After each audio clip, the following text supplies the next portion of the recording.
I came to the conclusion the other day that appendicitis is the white dog shit of internal organ and surgical related procedures. Because when I was a kid, it's all you fucking hear about. So-and-so is in the hospital for appendicitis. Kids at school all the time off for appendicitis. To the point where when I was a kid, the idea that you would have to have it out was considered inevitable. That's how it was presented. In the media, it was presented, and colloquially, and everything I heard as a kid. But it's like ram raiding. It's petered out. You don't hear about it so much, when before it was an epidemic. And again, as I point to the white dog shit, which was a change in dietary thing when regulations came in. For those wondering why white dog shit disappeared. Can't say I've ever wondered, but I am intrigued now that I know. Well, yeah, you know, it used to be one of life's great mysteries. As a kid, you'd go to the park and you'd see sun-baked dog shit, and it had been baked white. And then one day, I say one day, I don't know if it was over the course, at some point, you stop looking. You stop hanging around in the park poking at dog shit with a stick. We were a very poor family. We made best with what we could do. And then one day, you know, you just notice it's not there. And you just didn't know what you had, right? You really don't.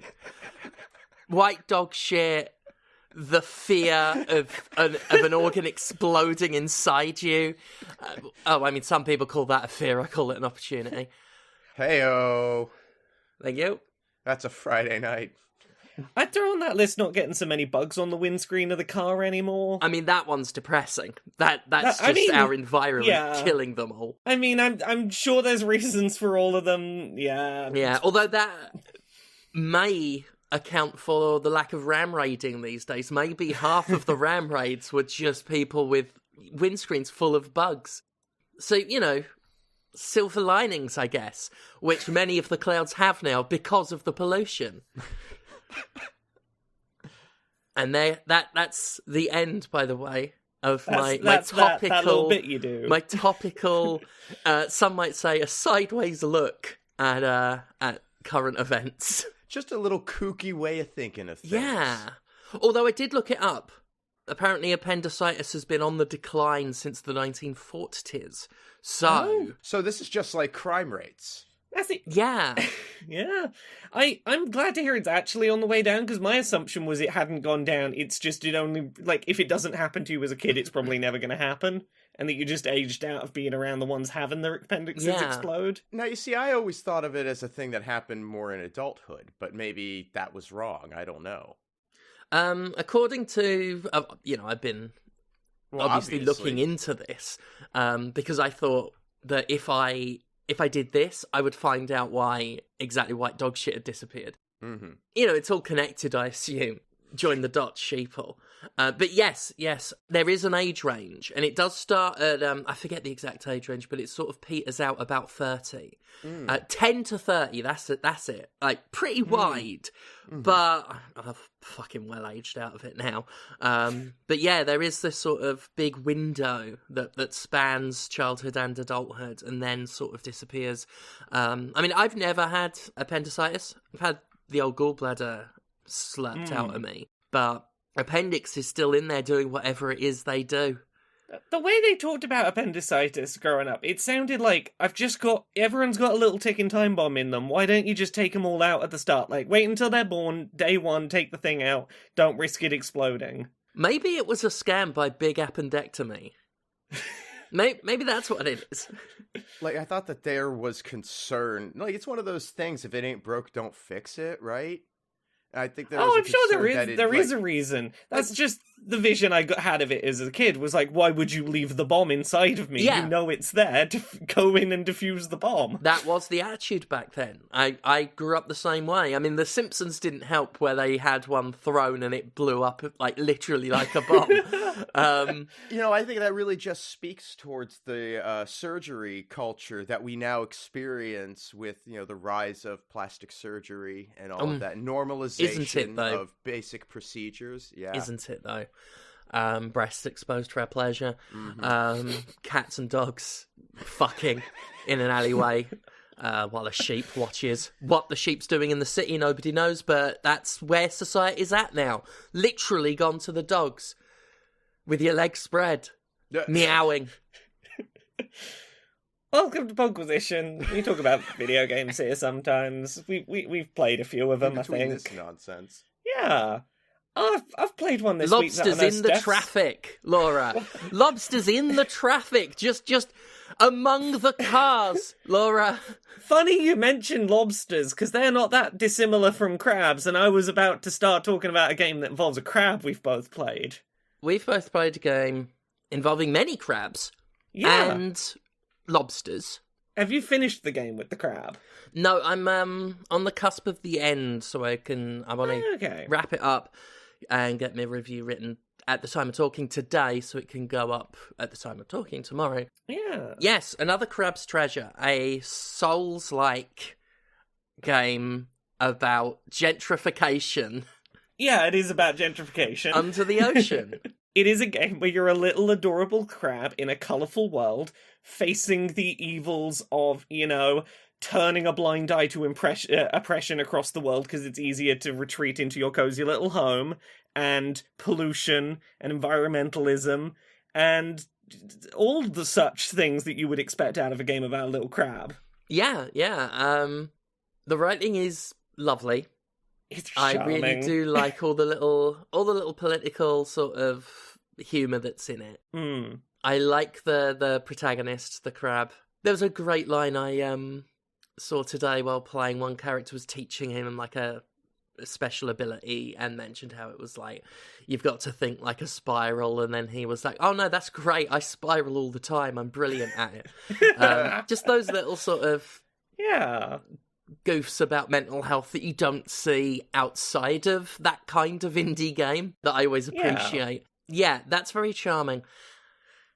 Now, how it is as a game, I like it, but there are issues. I think a little more positive on the gameplay than you, but I think one thing we were able to agree on is it definitely doesn't shine mechanically at its best at the start. It gets better as it goes, but it starts a little shaky. I mean, it certainly gets more fun. I would say that in some of the later areas, I found it a bit jankier. And that's really my main issue with it, is it's a very janky Souls-like. It's a very indie Souls-like, and there is some jank that comes with it. And the issue with that is this is a genre where being able to rely on responsive controls and a character doing what you want it to do, jank is a lot more noticeable in a game like this. Yeah, and I will say, I will dig into the accessibility stuff in quite some depth, I'm sure, but the accessibility stuff being there, as well as just generally being positive, I found was helpful for papering over a couple of little areas of some of the jank. Oh, I did not feel guilty at quite a few points putting on that accessibility feature that just straps a gun to your back. Yeah, we'll get to the gun.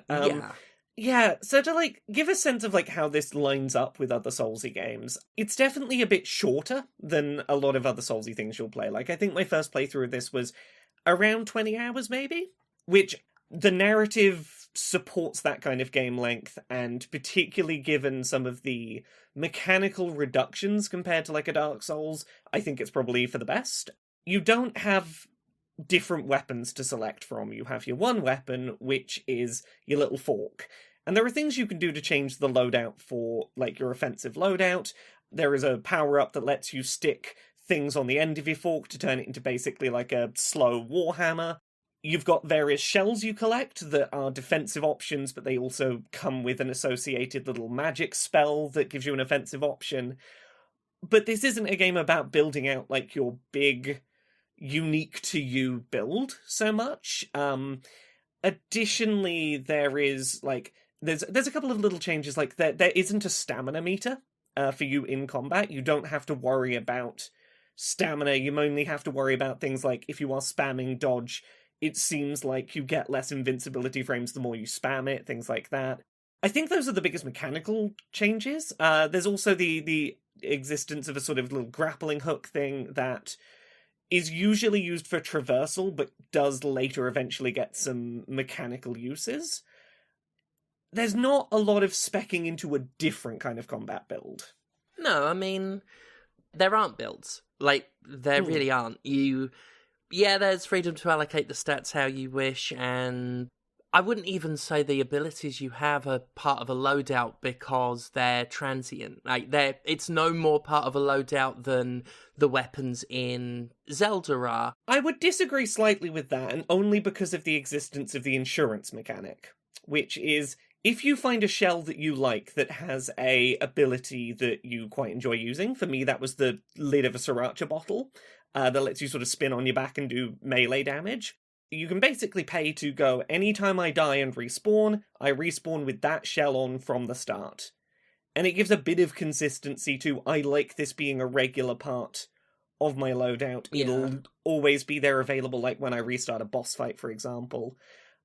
But you are right, like, outside of having, I want this to be regularly available, it is by nature fairly transient, your access to what your loadout's going to be. It really comes down to, like, how much control you have over a character, and I think it would vary from person to person how much they would consider it a build versus just having a gun in a shooter that you just pick up, like, in a level. Like you don't necessarily have a loadout in Doom versus something like Dark Souls, where there are so many weapons and so many different skills and classes to move into. Yes. You can argue that on a very basic level, you can have builds, but I think the way many people, especially in this genre, would understand what a build is, I don't think... I mean, I'm agreeing with you, like you say, where it's not a big buildy thing. Yeah, it's not a game about, I'm going to really specialize, this is every piece of armor I've got. Like, you do have a weight system that affects your dodge roll, but it's purely based on, did you pick a heavy, medium, or light shell to use? It's a lot of the core fundamentals, but sort of pared back in the number of systems you need to be thinking about. Yeah, I mean, if you play this game, everyone's playing it more or less the same way, basically. Same moveset, same thing. Yeah, and it's a shallow pool, dare one say. It's mainly, do you want to be using the fork for light, quick attacks, or do you want to be using the warhammer? That's basically your only real conceptual choice about battle. Yeah, so very much a very smaller scale, stripped back Souls-like, which is not a bad thing. You know, that's... A more straightforward, simplified version is honestly what the genre could do with, rather than more fiddly ones that people have got to throw hours and hours and hours into, because Lord knows we've got Elden Ring for that. We've got so many games for that these breezier Souls-likes, I certainly think, are quite welcome. But my only real issue with it is the messiness of it can really get in the way. Like, I'll lock on and the amount of times the camera will go behind scenery or like in a mountain or something, like in a cliffside, and then I can't see. Unresponsive dodging at times. Like, I don't feel like I can rely too much on it. I've gone through the floor on stuff. It's not an unplayable shit show. I would say it's jankier than the average Euro jank you get from, like, Focus Home Interactive. I had less of an experience of that. I didn't come across as many janky moments as you in it. My two things that I think were, like, an issue for me, and they're fairly fixable things, but they were little barriers. There is an area of this game that I fundamentally am frustrated with, that is without going into too many specifics, a visually very dark area of this game. It's very easy to miss that there are light sources that can be activated because it's too fucking dark to see that they exist.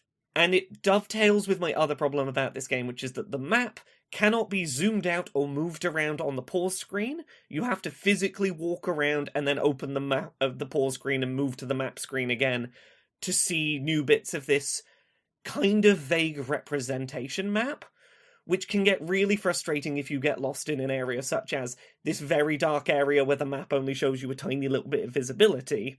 It was my one point where I stopped enjoying the game briefly, and I think it's a very fixable thing. I think it's, like, something that could be addressed, but There is one area in this game that I'm like, once this game is out, go, if you get stuck in the very dark area, look up a fucking walkthrough, because it's a bit irritating. But generally speaking, I really enjoyed my time with it. I think that, like, the plot was really, really solid. It did a really good job of setting up an expectation of a very light-hearted, sort of gentle spoof of the genre. And it grew into something with something pretty decent to say that was tied into its mechanical themes, that gave its character a pretty satisfying arc from where they started to where they ended up. I enjoyed the humor a lot. I liked a lot of the world-building stuff, and particularly, I think this game is a really fucking good example of the fact that you can have accessibility settings and difficulty tweaking settings in a Souls-like, and it doesn't fundamentally prevent that game from having themes of challenge and struggle and overcoming adversity, and have it still work.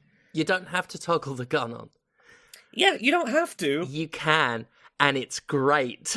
It's so fucking good toggling the gun on. I love the gun. So the gun, and again, it's in the options. You can toggle it on at any time, and you do not have to keep it on. You do not have to ever put it on, but one of the quote-unquote shells you can put on through the accessibility menu is a gun that will lock onto things from a ridiculously long way away and one-shot them from the smallest enemy to the toughest boss.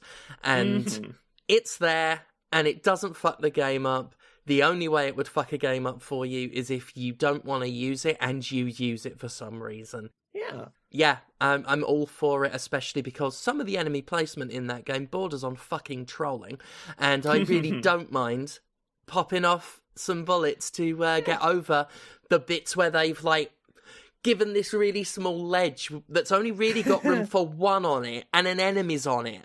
Or jumping, like, platforming areas, and the platforming's already its own thing, full of fucking projectile enemies. Like, sometimes I'm just like, you fucking troll, and that's when I strap a gun to my back. Occasionally you have that moment where it's like, I dropped way more microplastics than I should have dropped, and I just can't be arsed with losing them right now. I'm going to spend about 45 seconds on a gun-wielding rampage with this gun that's about 30 times larger than my tiny little crab, and it'll be very fun, and then I'll get my microplastics back and go, that was fun, put the gun away, or stick the gun on the end of your fork as a melee attachment, and wield the biggest fucking melee weapon in the game, and it's great.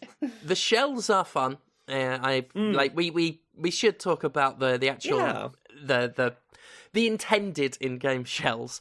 So it's all detritus, like a big part of the game sort of focuses on the amount of trash that's in the ocean, and you know, these sentient creatures are kind of doing their best to use it for stuff. So a lot of what you put on is garbage, and each one has its own special ability, and like you said, Laura, different weight class and different durability. So it could be like a bottle cap, which you can pop in and then pop out of to sort of do a more damaging attack.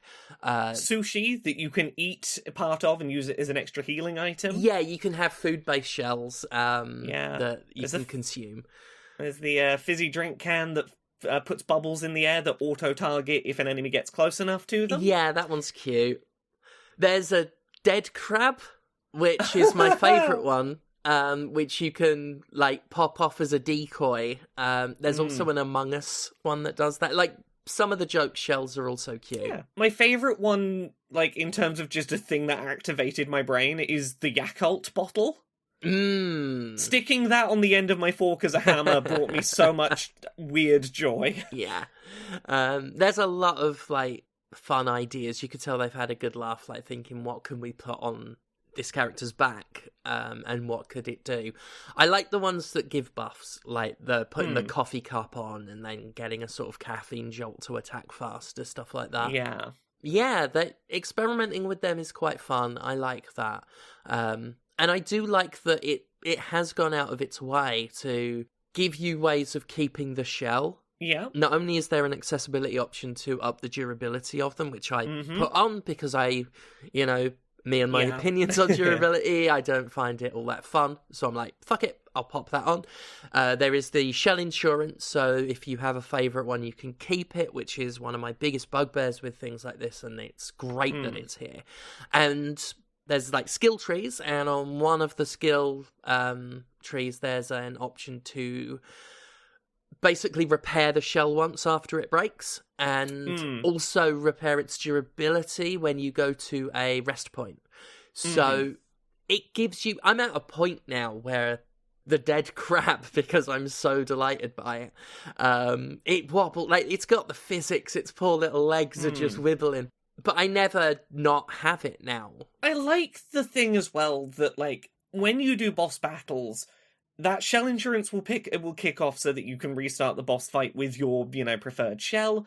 But also, I like that the boss arenas are littered with very specific shells that are, like, clearly some thought has gone into, particularly with the later ones, providing you tools that they think will be a fun mix for this boss fight. And without getting into too many specifics, there is a fight involving, somewhere where you might expect a ball to be bouncing around, where there are balls you can use as a shell to sort of, like, fire yourself very fast across that arena. It was, like, a nice little thematic use of some junk to have. And I think there's, like, a good degree of that, like, as you get far enough in that you've seen a good variety of shells, that they make, like, here's one thing, like, there's clearly a bit of trash we've designed because we think it'll be good for this fight, but there's also 5 or 6 other popular options if you want to try some things that might work for you in this fight. And, like, I appreciate having that stuff littered around in the boss arena. Oh, yeah, I mean, some real thought was put into it. And of the games that do this, of the games that have featured durability with equipment, this might be the best one. This might be the best balanced one I've seen. And part of it is fundamentally the shells. Look, you've always got your offensive weapon, and because the shells are more defensive, that tempers it some. So I'm certainly myself less, like, fucked off with it, because it's more like armor, which is sort of a resource that I don't mind managing as much. But then on top of that, like you say, they put thought into, okay, well, if this shell breaks, if they come here without one, what have we got here? And how will that fit into the boss fight? Yeah. And then, of course, all the different ways of keeping a shell longer that I mentioned earlier. That level of thought put into it, like, if we're going to do this durability, how do we make that as fun as possible and as tolerable for as many people as possible? Yeah. If it's got to be in a game, do it that way. Definitely do it that way. Yeah. A couple of other things I like about this that I think are worth noting with this game. Because it's set underwater, I love that you have the ability to hold down the jump button to sort of kick your legs and swim in the air a bit. Makes me so much more willing to do platforming and verticality in a Souls kind of game, because you've got that little bit of extra wiggle room to play with. And particularly when paired with the sort of grappling hook mechanic, I like that there is a decent amount of verticality in these environments. It's not something you see a lot of in the genre, and it helped set this apart a little. Definitely. And it works for as janky a time as I've had. For the most part, the platforming is actually pretty good. Largely as a result of that floating, that ability to float about. As generous as it is, like, it's not indefinite. There is a bit of a stamina thing attached to it, but it's enough to where you can make some pretty good jumps, and if you are off a bit, you can course correct. Yeah. Which I really like. And for some reason, I'm not sure how they've done it, but I find immense satisfaction from moving on the netting. When the crab moves, it's like how you'd use a net or vines in another game, you just climb up a wall. But he's a crab and scuttles, so it's not, like, slower than walking on the ground. Yeah. It might even be a little faster than at least the walking speed on the ground. But there's just there's a smoothness to it that I did not expect from this game. That when I latch onto netting and I'm walking around on the wall, I'm like, I don't know what they've done, but it feels really good, even though I'm just moving the stick. Yeah. It's certainly a game that's got its rough edges, but it's charming as hell, and I think any little rough edges or pain points it has, I think are worth pushing through for the game that is here. I think there is a very creative game that has not felt too beholden to the things it's inspired by, and has ideas of its own that it's putting effort into. And it's not just trying to be the joke, and it's not just trying to copy the thing that it's being compared to. Mm-hmm. I mean, that's one of the biggest things, is this is a Souls-like that actually stands out. It's not an apocalyptic, medieval, themed game. It's widened up a bit more now, but certainly when Souls-like as a genre was really taken off, everyone seemed to think that to be a Souls-like, you didn't just have to lift the framework of the gameplay. It had to be this dark, inhuman, medieval wasteland where all the enemies are hollow equivalents. Yeah. There's a little tiny bit of that in this, but it's just part of the story. Most of the crabs you're fighting are just the bosses are all sentient. They've all got their wits. They're people that you know the motivations of, and you don't have to read a dozen item descriptions to understand why they want to fight you. And that's kind of refreshing sometimes. Yeah, that is perfectly fine. I like that. But it is refreshing to play one where the world is alive. That little glimmer of life that's in Elden Ring was refreshing, but this is really what I like. The first boss is great when he's just, you violated the law! Really over-the-top characters. Yeah. It's great. The bit that got me, that made me think they've taken a very different approach to the world feeling alive, was when you get to, that town with two layers to it, where you have the upper crust and the sort of the lower dingier below. Yeah, the lower crust. And that town had a real personality. It had a lot of lived spaces. It had community, and you could see the divides that had built within it. But there was there was just people about living lives in a way that was, interesting to see away from where the fights were. Plus, there's a major reward in the lower crust. Mm-hmm. There's the leg lamp. That was just sweet. I really like the locations. Visually, it's a very simple game, Yeah. But it's got a lot of personality, which a lot of Souls-like games need. Unless it's really good, like Lords of the Fallen, which was fucking great, despite the fact that it was everything I just criticized about Souls-likes, following the leader a bit too much, but it was exceptional quality. Whereas this, quality-wise, I've made my feelings known, but in terms of just being just a delight, it's a little delight. It's a very good game, and it is different, which is what the genre needs. Exactly. Yeah. What about you, Comrade? What you been playing this week? I have been playing a survivors game called Slime 3K. This is a follow-up on a game that I have played in the past called Despotism 3K. It's sort of a management sim where you have to produce humans and then get them to breed and produce more humans and keep them fed, and sometimes that means grinding up the humans and feeding them back to them, things like that. It's presented in this very minimalist stick figure character type of way with unsettling and weird animations, but not very high fidelity, I guess would probably be the way to put it. And despite having some really good sprite art, incredible sprite art, but most of what you're encountering are stick figures and stuff. So it's already primed for this type of game visually. You are a slime that accumulates items, weapons, and tries to survive to destroy the despot. And it follows the formula for the most part, but there are a few things about it that I think are either interesting or good directions or just things to include in a game like this. The way your weapons and upgrades work, as you move around and kill enemies, occasionally a power-up will be created. These are things like increasing your speed temporarily, increasing your defense, giving you a shield, health pickups,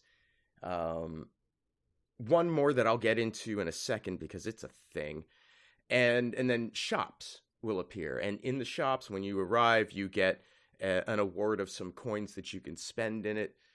The shop will have 3 items to choose from to start, and they're all made up of cards in a deck that you've built with your various equipment and items. And each of the cards comes in a different ranking, D through S. And at minimum, your deck has to have 3 of them so that you can't just build a hyper-focused deck and dominate. I don't know if did you ever play Chocobo Racing?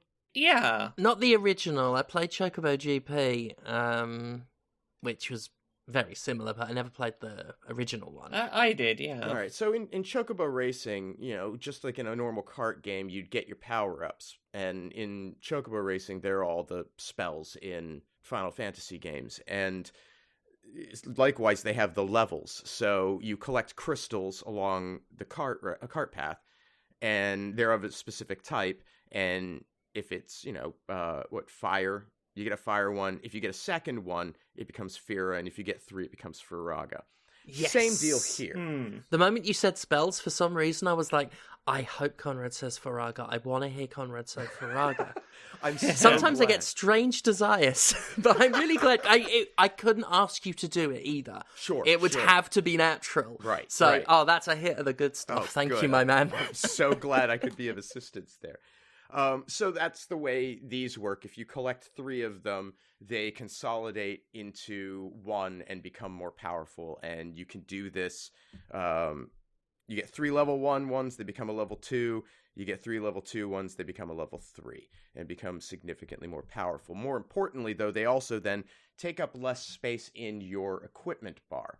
You can have up to 9 active items in your inventory, and then 4 that are inactive, that are there to basically allow you to level up the other ones in your active selection without running out of space and having to sell out of things because there's just not enough room. So it's a good accommodation and makes it pretty flexible, but you still have to sort of pace yourself in terms of what things you collect and what you focus on developing out as you build up the abilities of your slime, which I think is a pretty good move.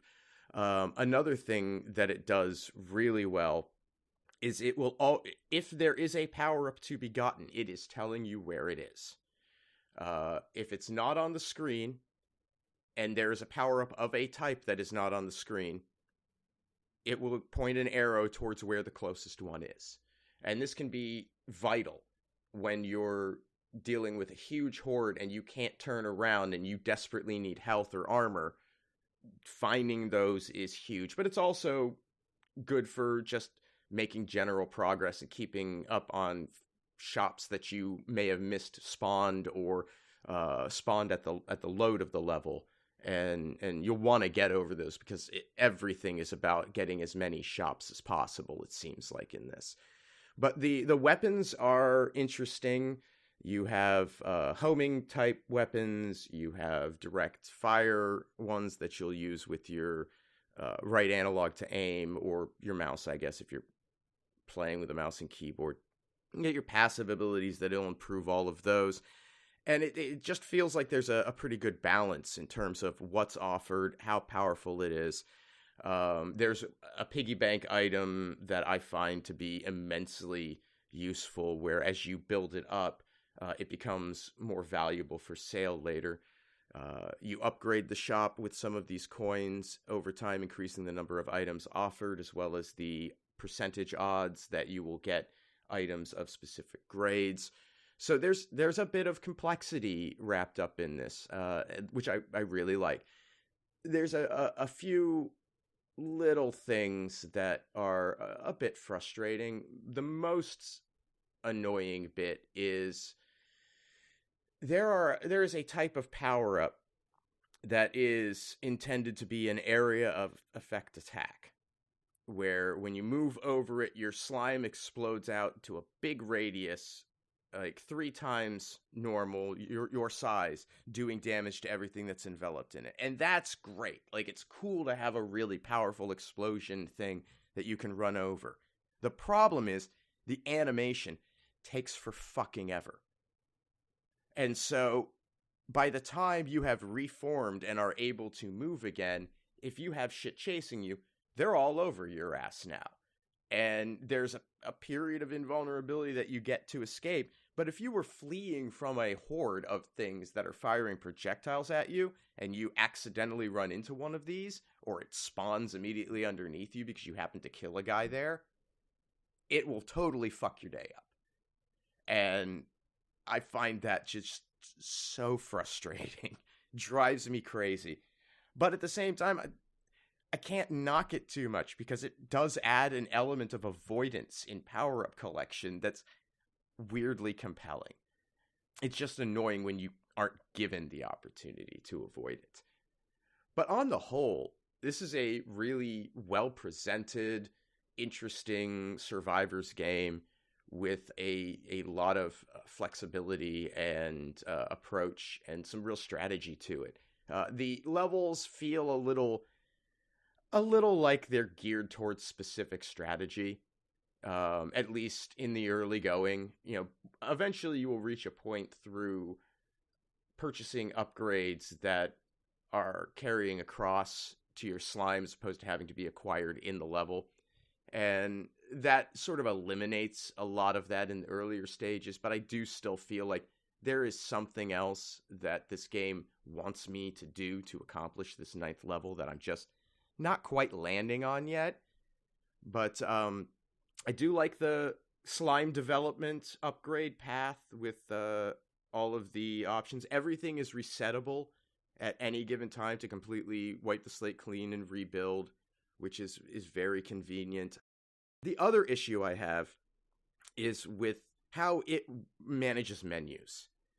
When you're playing the game, it is very considerate of the idea that you may have a second thought.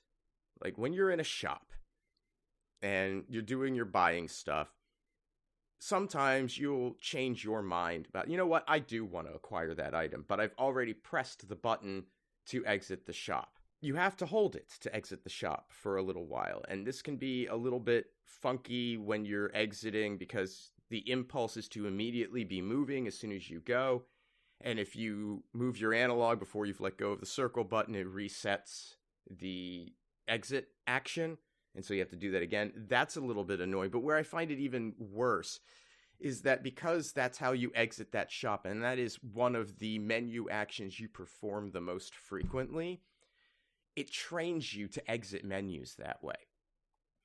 Which, when you're in the deck menu, holding that button, that same button, wipes out your deck. And it's not their fault that I'm stupid necessarily, and I keep doing that even knowing that's what's going to happen. But I've become so used to exiting the most frequently used menu by this mechanic that my impulse is to apply it to other menus. That's a bit of a problem. Yeah, I don't think we can attribute that to stupidity on your part if they're conditioning like muscle memory into your relationship with their menus. Then yeah, it's on them to have a better level of consistency or better warning like signs before confirmation, you know? Yeah, I think that's really what it needs in those non-gameplay menus where that's an issue, is to just have a confirmation there instead. That you want to do it, that, you know, forces you to stop and be like, was this the action I intended?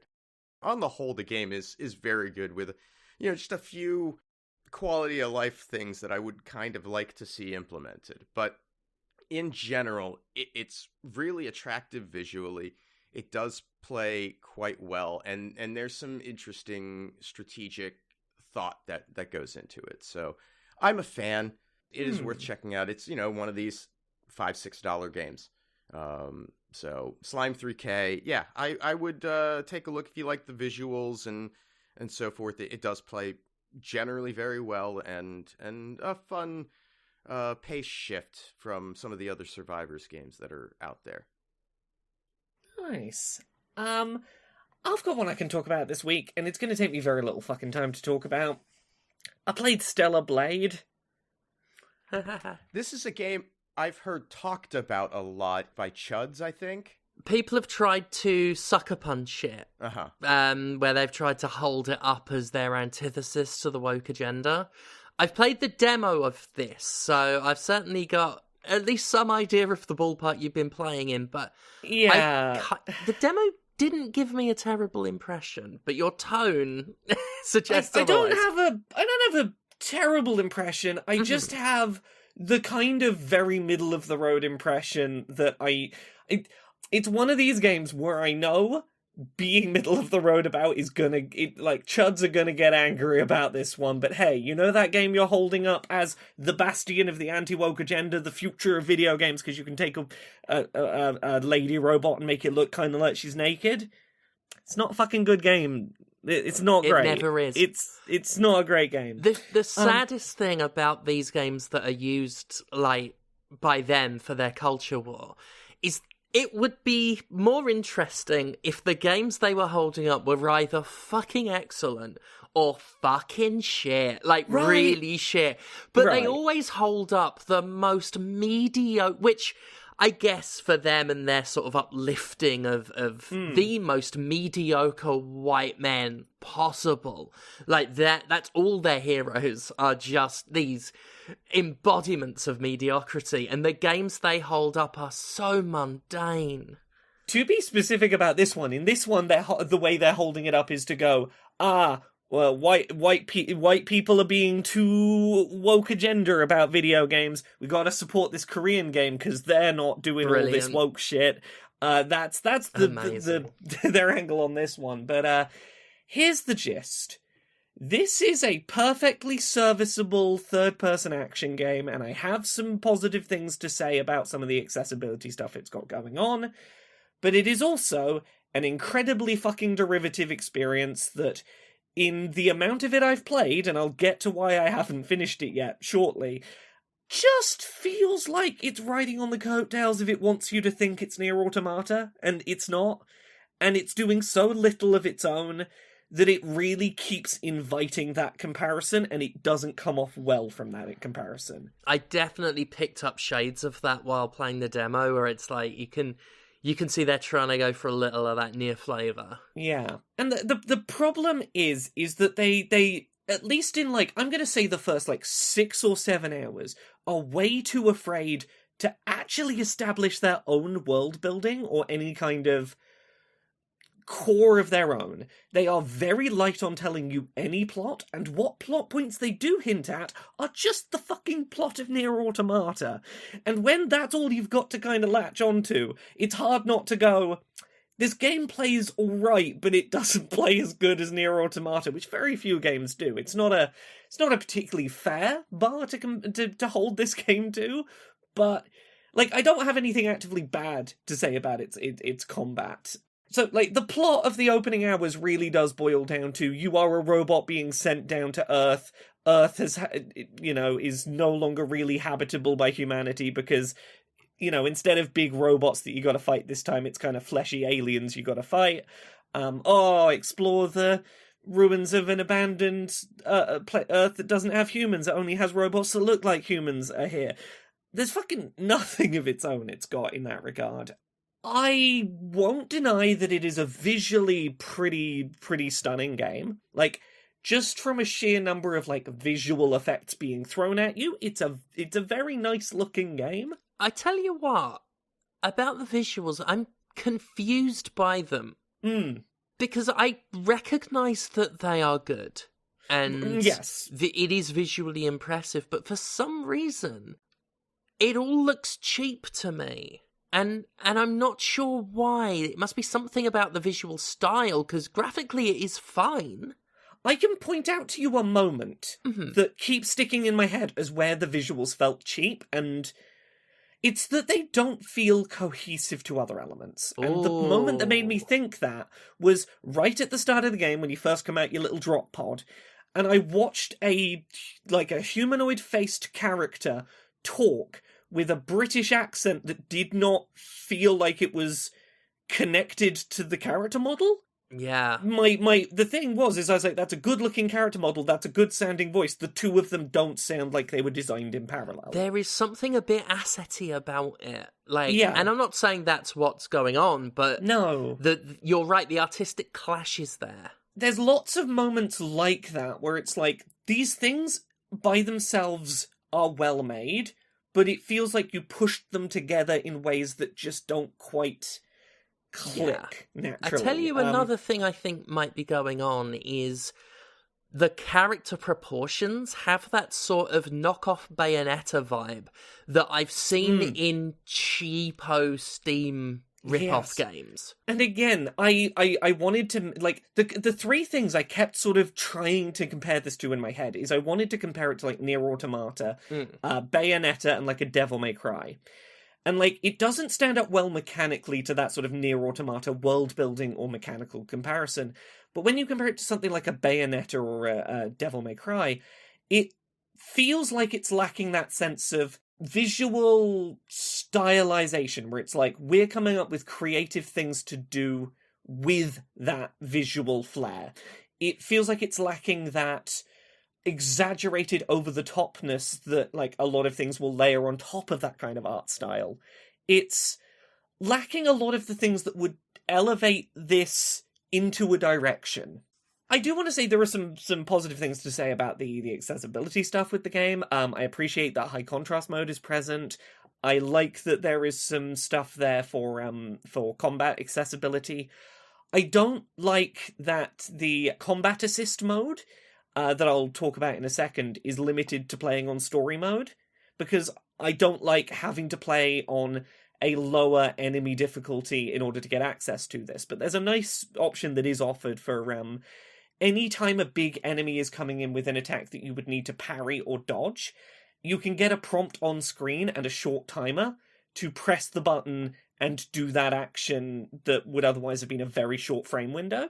It takes some getting used to, because if you're button mashing in combat and that, like, prompt and timer comes up and you press a button that isn't that one, the prompt goes away and you've missed your opportunity, which kind of forces you to play a little bit less button mashy, which maybe isn't a bad thing, but other games that have introduced similar kinds of accessibility features give, like, a little window of grace of inputs in the first, like, little moment when something like that comes up to not miss your opportunity to interact with it. So not perfect there. I do appreciate that when you have to find, like, codes in the environment written in sort of Greek symbols, and then go type them in at a keypad, if, like me, you struggle with visual memory and recall, there is the ability to turn on hints where it will just show you that code you saw, so you can type it in without having to try and remember what it was you saw a minute ago. Really appreciate that, personally. The reason I haven't played more of it, and for all I know it becomes a Game of the Year contender halfway in or whatever, the reason I haven't played more of it is this is a third-person game that, over multiple play sessions over multiple days, routinely made me really motion sick. And that usually doesn't happen with third-person games. And I'm really struggling to identify what this game is doing that is causing it. Because, like, I've ruled out the usual suspects of, I'm playing it when I'm a little too tired, or I'm not, playing it in a poorly lit room at the wrong distance from the screen. And the game does have options to mitigate motion sickness, which suggests they know it's an issue. It's got options that I often don't see outside of first-person games. But even with those tweaked, I couldn't play for very long without motion sickness setting in a way that was really disorienting. It's something weird about this game I haven't been able to nail down, and it's prevented me getting further into it. Interesting. Yeah.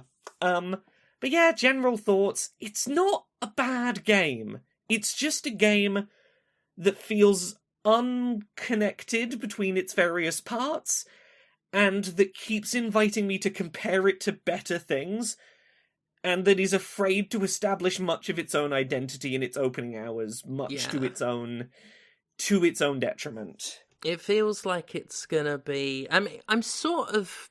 I wouldn't say looking forward to it, but, like, it's my kind of thing. And it doesn't... Based on the demo, I'm not gonna have a bad time with it.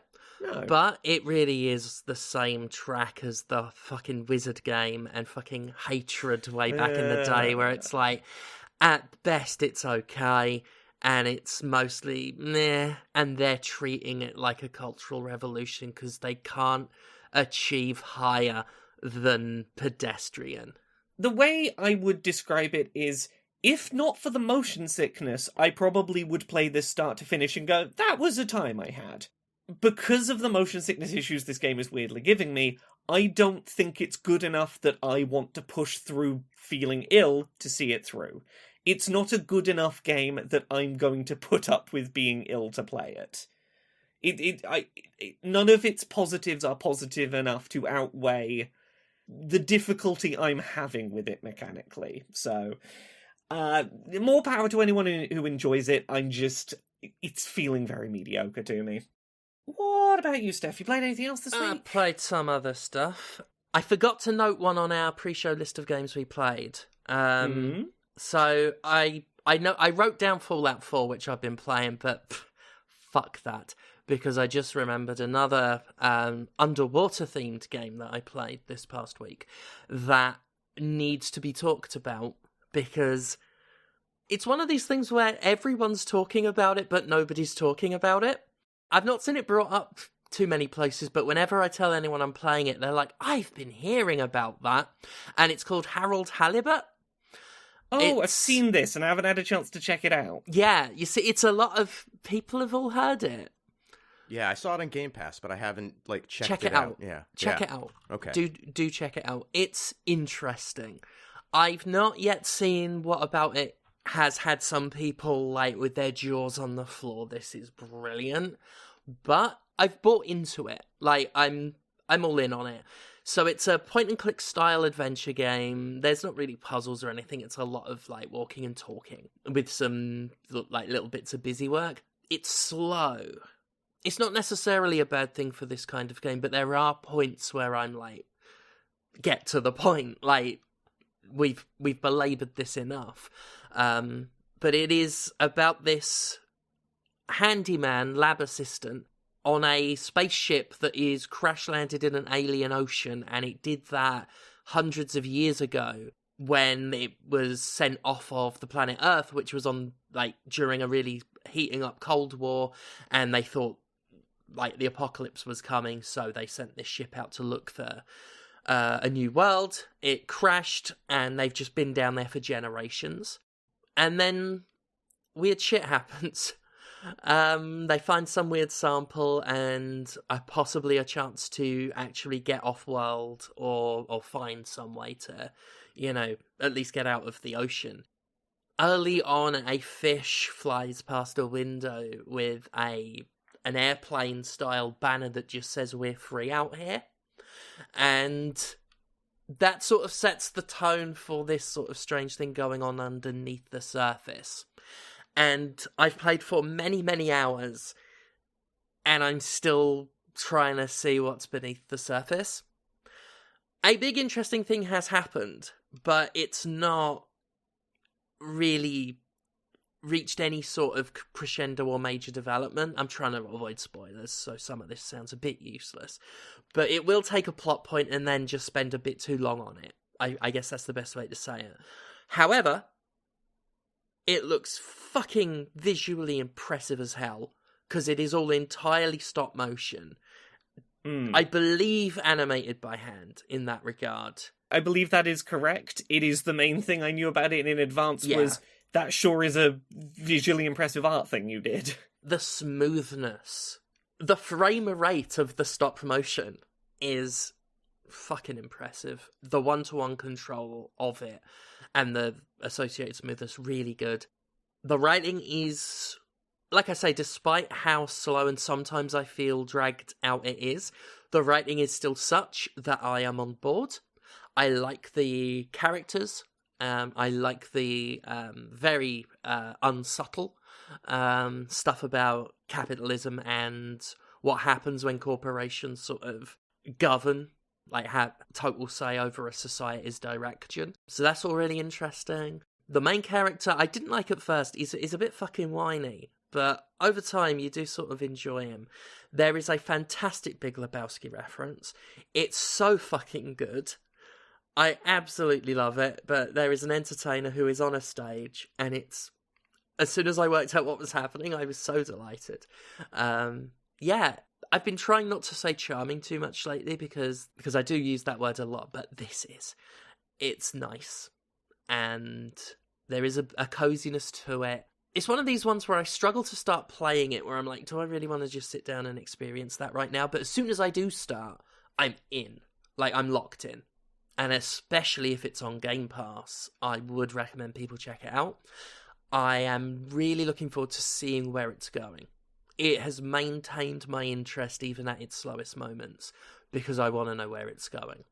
And there's some good jokes in there as well, and some really fun stuff. And yeah, visually fucking incredible. There's some strange visual glitches, I guess. I don't even know if it's a glitch, it's more of like an oversight. There is a lot of times where they need to animate Harold getting into place to talk or interact with someone, which will lead to some awkward character sliding or just taking too long to get into position. Or one of the most frequent is if there's an object in front of him, like if you, at night when you send him to bed, he will, in order to get into the right position to perform the get into bed animation, he first has to clip through the bed every single time.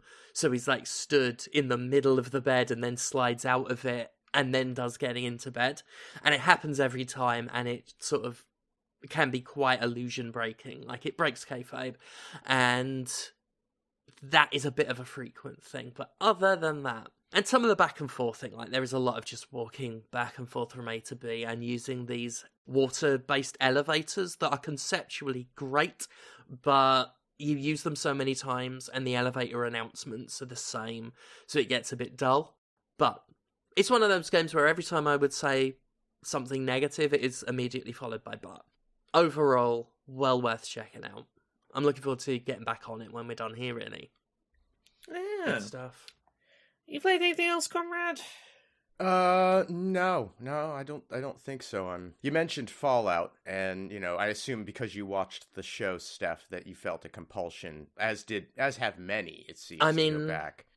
Yeah, it's a couple things. There's a Fallout project happening at the moment locally, and so it's been on my mind. The TV show has been on my mind. Again, I have to reiterate, what a great fucking show. I'm 3 What a episodes great in show. and pretty impressed. Mate, it's got Walton Goggins in it. He's very entertaining. I love Walton Goggins. They made him convincingly handsome at the start. Jesus, he's got that Rowan Atkinson thing going on where he can look fucking hideous or fucking dashing. Without even changing his appearance, just his manner. Yeah. Yeah, great. Yeah. But yes, I've had it on my mind. I actually was rewatching the old H Bomber Guy videos as well, the Fallout 3's garbage and the New Vegas' genius one, and that really got me. So I've just been very Fallout centric. So I was like, yeah, fuck it, let's get playing again. I've been tempted to get cracking on, because I started a New Vegas file last year or the year before. I was really into it. New Vegas is the one out of all of them that I know is so much better than all the others, but I never make it past the point of setting up the mods. Yeah? Yeah. Oh, that is a shame. I don't know what it is. Like, I have played it through before. I finished it at some point. Yeah, I did complete it, but every time I go back to it, it's 4 hours of setting up mods and then being like, now I don't want to play the game. The one I am itching to kind of replay, and this is just me being the filthiest, dirtiest boy, I'm itching to play Brotherhood of Steel again. Brotherhood of... Oh my god, is that the, like, Diablo-y kind of... Yes. I have... That was my first exposure to Fallout. Oh my god. I never played it. I didn't play it, but I saw all these trailers for this game that I hadn't really heard of because I just wasn't following that area of games. So I'd never really heard of Fallout, but I saw this game called Brotherhood of Steel, and I really liked Baldur's Gate Dark Alliance at the time, so I was like, ooh. And then just, like, many games at that period where I was fucking poor, and I thought, ooh, about something. I never played it again. Well, I mean, I never played it at all. Yeah. Well, I've heard it's not great. Oh god, no, it's so my logic behind this is twofold. One, it's a cooperative game, so I can play it with Linda. But also, Linda, like, is conscious of Fallout and maybe played a little bit of the original one, like, 20-odd years ago. But her, like, knowledge of the lore and setting and all of that is generally pretty sparse. She's about as close to someone not being familiar with Fallout as possible. And so I'm running a little experiment, give them the best possible introduction to the setting in the show, and then give them the most disrespectful of the lore entry in the franchise as basis of comparison. Because it is truly, like, it does not give a fuck how much you like Fallout and how seriously you take Fallout. It's happy to shit all over all of it. And that actually sounds brilliant. It's pretty great. It's like if the people who made Fallout were like, oh, no, these cool, smart, intelligent things, these were never the intent. Oh god, we better overcorrect. It's so bad. It's so bad. You get a bazooka that fires meat by the end of it. You're doing nothing but sell this to me. I know. What was this? Xbox, PS2? Yeah. I could probably get this on the Steam Deck. Yeah. Yeah. Emulated, maybe. Yeah, that's what I mean. Yeah. That's what I mean. Yeah. Yeah, because this is one that Interplay pretended didn't exist shortly after release, and I'm sure Bethesda would pretend that they don't have it if they knew, and I'm not sure they know. Yeah, the only thing that's on Steam is Fallout Tactics Brotherhood of Steel, which I'm assuming is different. Yeah, that's a tactics-based game, which I've never played, but I've heard is good. Just tactics aren't my thing. But yeah, it's Xbox and PS2. I remember the Xbox version being a little bit better, but I don't know how easy that is to emulate in comparison to PS2, which is very easy to emulate. I think I have a physical copy for the Xbox. But yeah, I'm very excited to play it again because it is trash. There was going to be a sequel. Mm-hmm. Yeah. There was moral choice, good and evil, 10 new enemies. Oh boy, right?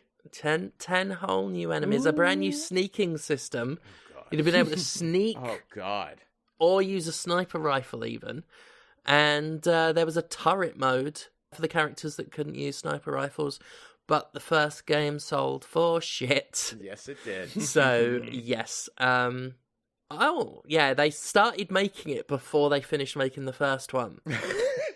And its development caused the cancellation of Black Isle Studios' Fallout 3. So that's the legacy Brotherhood of Steel left behind after its disrespect. It also killed Fallout 3. It destroyed Van Buren. Yeah, that's pretty remarkable. So worth a look. If you are a fan of Fallout and are down to be just disrespected in the most brutal fashion possible, you can't do better than Fallout Brotherhood of Steel. I'm excited. Yeah.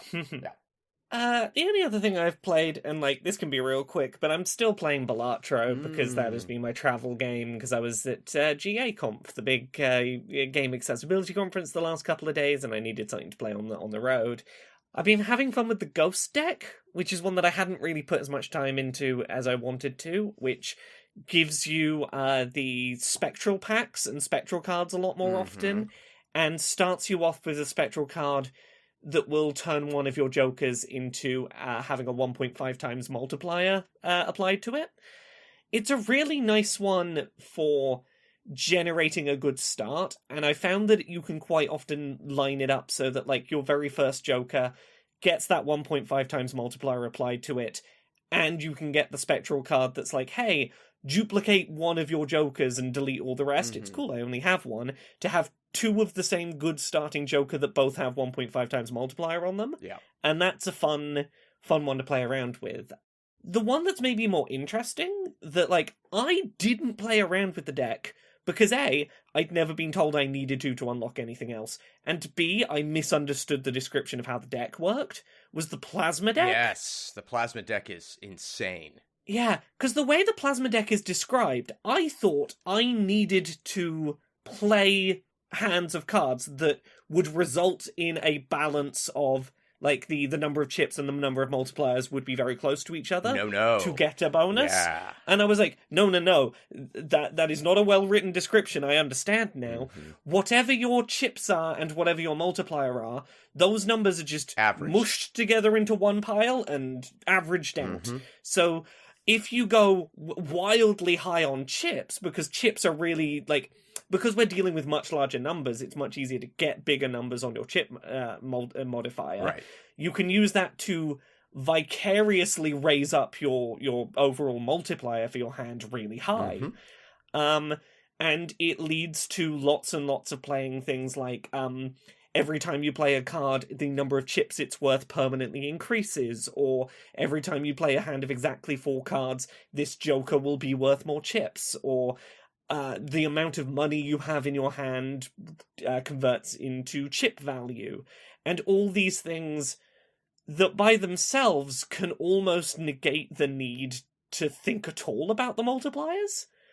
It's a weirdly fun deck, and one that, like, I'm glad I got around to trying, because I just gotten the wrong idea in my head and thought it was going to require a lot more fiddliness from me, rather than just, no, make infinite chips. So yeah, that's my Balatro update. Should we talk about some newsy bits? Let's do it. What do we got on the newsy stuff this week? This one's kind of interesting, in terms of, like, UK video game convention stuff.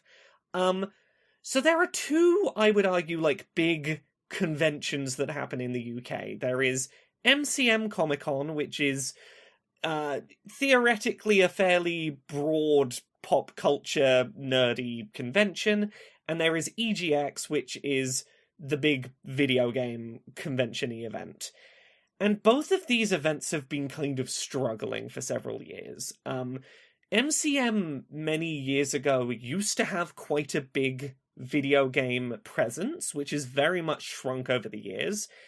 And EGX has, like, struggled to find a social element outside of having games there.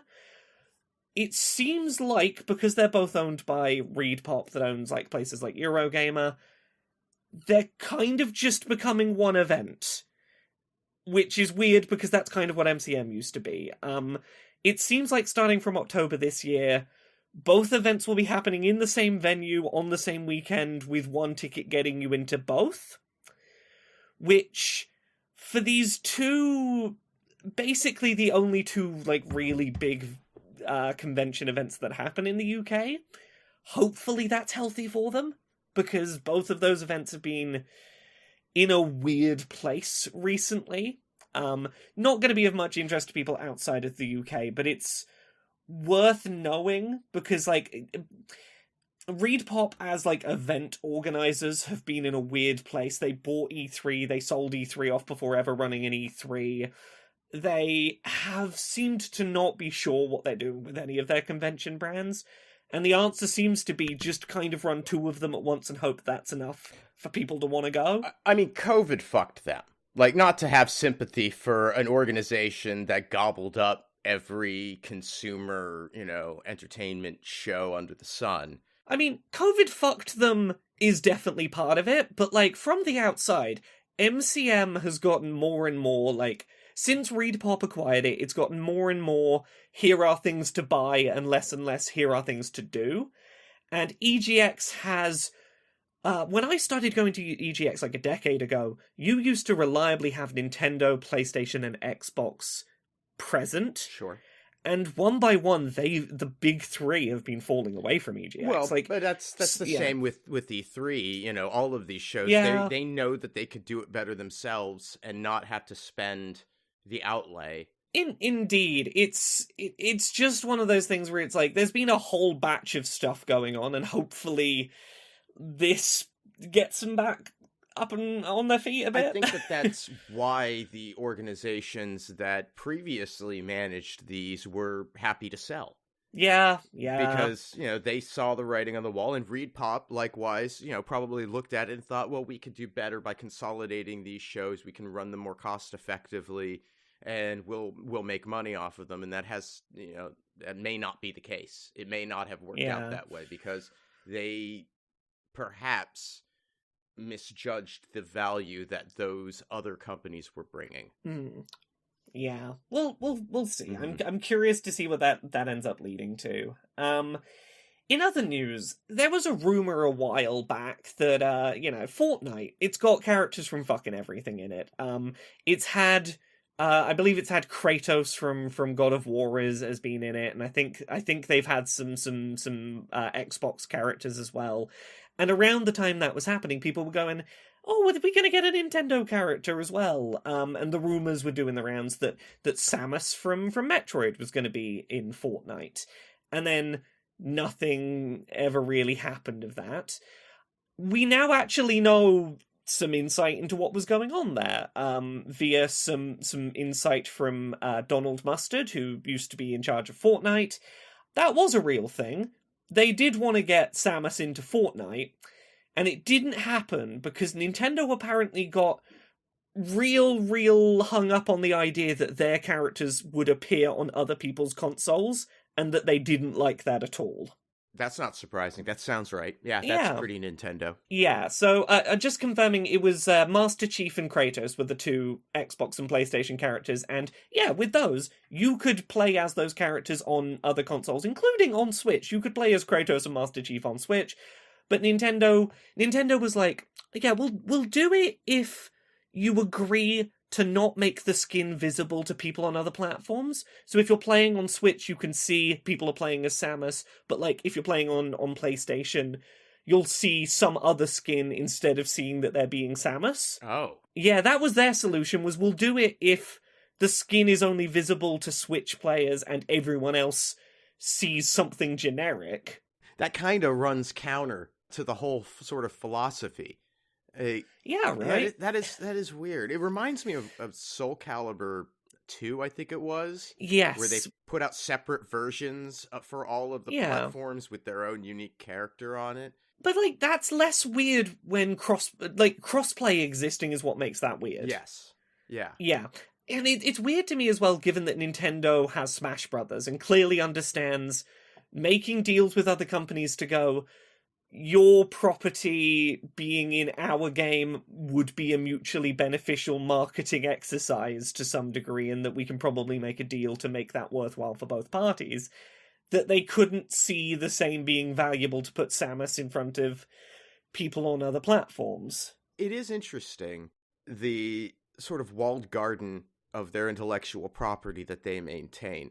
And I honestly can't fault them for it, because it has been incredibly effective. And they have truly managed to maintain a level of quality control. Like, we haven't seen a CDI game since, right? Like, we haven't seen anything on the level of Wand of Gamelon in 25 years. Yeah. And that's remarkable. Yeah, that's what you manage by keeping an iron grip on your properties. Right, like, say what you will about some of the games that have come along. You know, there are ones that we all have little criticisms about here and there. The Princess Peach Showtime just came out, and it's fine. It's not mind-blowing, but it's fine. But you never see anything on the level of a dog shit game with one of their properties touching it at all. It just doesn't happen. And also, to be fair, if there's one crossover I wouldn't want Nintendo properties to be in if I'm Nintendo, it's probably Fortnite, because Fortnite has more than once with its create your own levels and create your own mode stuff had people have made pretty fucking risque content that has taken some time to be moderated, and I can understand Nintendo being terrified of the idea of Samus Aran shows up in the We Hate Minorities map that someone makes in Fortnite. The only worst place for them to be would be Roblox. Yeah. Yep. Yeah. You know how Embracer bought up all those studios and then sold them all off and caused all sorts of chaos for the industry? Yep. Well, they're everything's clearly better now because they're splitting themselves up into some smaller sub teams within Embracer, and 2/3 of them have the words "and friends" in their names. So clearly they're nice now. It worked for Garfield. That revitalized his career. He owes a lot to that pig. He does. Yeah, he does. That pig ruled. Garfield and Friends was a good fucking show. Yes. Yeah, this is interesting, the and friends thing, because, they're clearly, by doing that, sort of centering around one studio in their collection and sort of accumulating around that, so that they're putting their focus on one thing, whether from a marketing purpose or production standpoint. Yeah. And that's interesting. The other one, though, is Asmodee. That's the one that I find really interesting. Now, Asmodee was itself one of these companies that gobbled up and gobbled up and gobbled up. They just did it more in the tabletop space. Yeah. And the acquisition of them by Embracer, I was genuinely very surprised by, because it was such a huge buy. It was such a huge consolidation.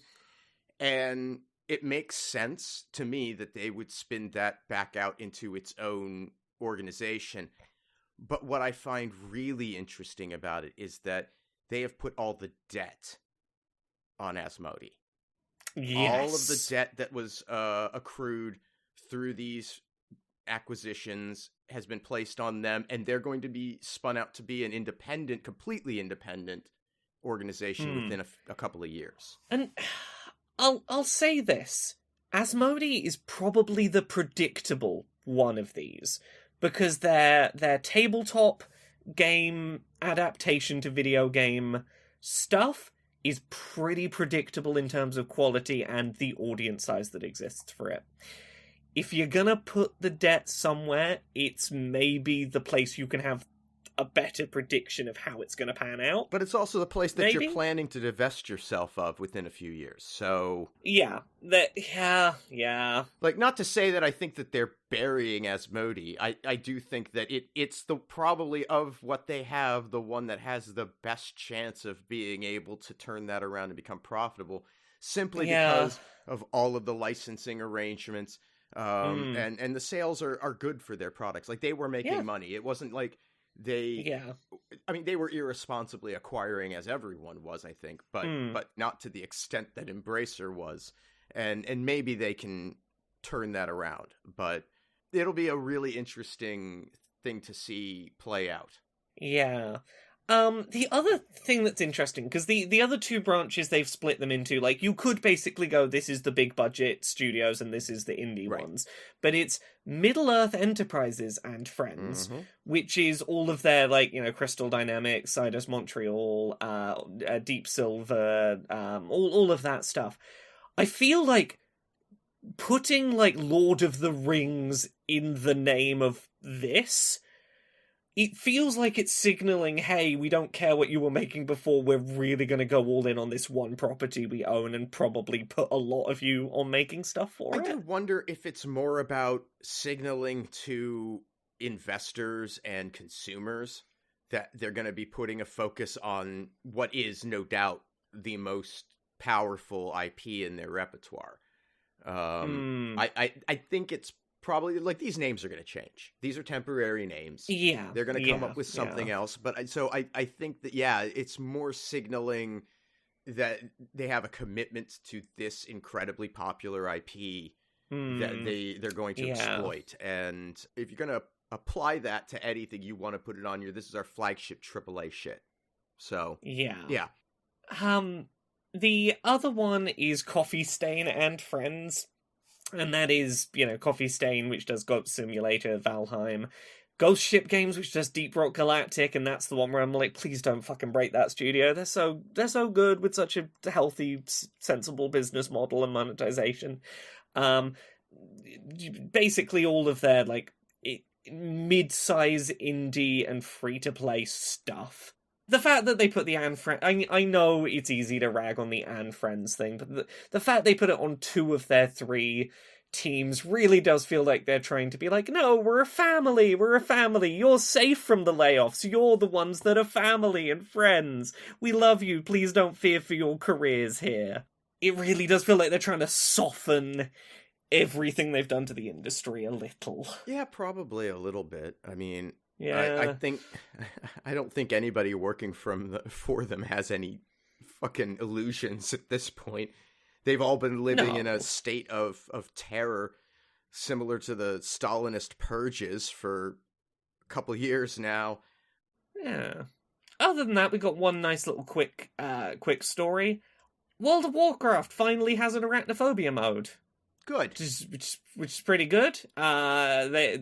People have been asking for it for a while. The reason why now? They're introducing a race of spider people to the game. There you go. Like an entire race of spider people, and they were like, okay, it's probably a good opportunity for us to do something about the people who are afraid of spiders. It'll apply to the spider mode, the new spider race, but it will also apply to spiders generally. They're, I believe, all being turned into pink crabs. That's better. Sorry. Right. Sorry, why the fuck do we have a race of spider people and not a race of... I mean, I'm putting on arachnophobia mode if I ever play this. Yeah, that's I'm just not it. going to. But pink crab people, yes, Pink please. crab people! It's better than my idea. I was sat here thinking, how do you make an entire race of spider people palatable in that way? And the best I could think of was putting corks on the end of their legs, like when a pirate goes to sleep in a cartoon. I don't know what that would achieve. My answer to it is replace them with just, regular humans, because that wouldn't be particularly funny for the spider race, but for the actual spider enemies that crawl around on the floor, I'm just imagining a person on their hands and feet scuttling. Oh, little Jonathan Holmes is just scuttling little about. Jonathan Holmes is scuttling about. Oh, amazing. I like the sort of role-playing opportunities that it presents. Like, holy shit, did you see that fucking spider? What spider? I see a giant crab. Oh my god, God, the spirit of Kane and Lynch's multiplayer will live on. And lastly, I forgot to do this last week, but I got those video game drinks I'm still trying to work my way through. Tetris will be next week, but I'm finding out what Spyro tastes like today. All right, let's do it. Lovely. Let's give it a go. Hopefully it's less than watered-down appetizer. I'm assuming grape. It is grape. Mm-hmm. But you know what threw me for half a second is as I went to sip it, I realised it's called dragon fruit. Which dragon fruit's already a fruit. Yeah. It's called dragon fruit, but it does not taste of dragon fruit. It is very clearly grape. Amazing. Sorry, I did not pre-prepare for this. It is dragon fruit, grape flavor dragon fruit drink. Wow. Fantastic. It's at least not watered down this time. That's Spyro for you. I think we're done. Oh. Sounds good. Well, before we drag on this any further, Laura, Ooh. What else have you done, please, that we can hear about? You can find all my stuff at Laura K. Buzz pretty much everywhere on the internet. Laura K. Buzz on Twitter, Twitch, YouTube, TikTok, Patreon, that's the one that pays the bills as little as $1 a month, allows me to keep doing all the stuff I do. Blue Sky, Mastodon, all the stuff. There will be accessibility reviews of both Stellar Blade and Another Crab's Treasure up on youtube.com/LauraKBuzz. Those will both be up by the time that you hear this. One of them I published during the episode and one I'm publishing in 20 minutes. Also, by the time you hear this, there will be an episode 0 for a new video podcast I am doing called Control-Alt-Access, which will be myself and another creator called Arevia, who we're both people in the video game accessibility space, once every 2 weeks or so, doing news and video game discussion very specifically focused on accessibility stuff. The kind of thing that, I already do on accessibility, but with another person having conversations, because I like talking about accessibility and having other people's perspectives, and I found someone that's very fun to have accessibility chats with. There will be a little episode 0 up that's basically there to go, hey, we needed to make podcast feeds, and those take a while to propagate, so enjoy meeting us and who we are. Next week we'll be starting the show proper with a full hour episode.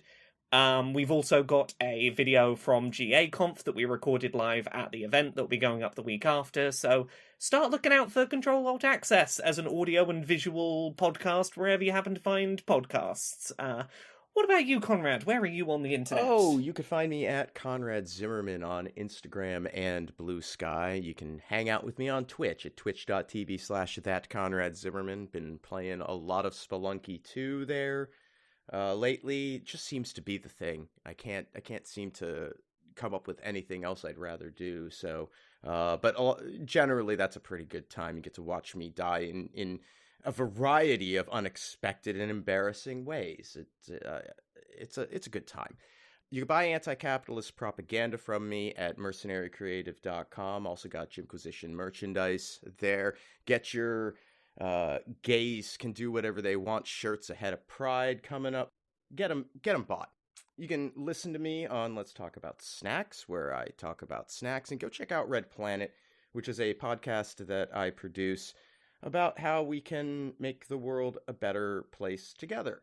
And everything that I do online gets supported through Patreon at patreon.com/fistshark. And you know who else has a Patreon?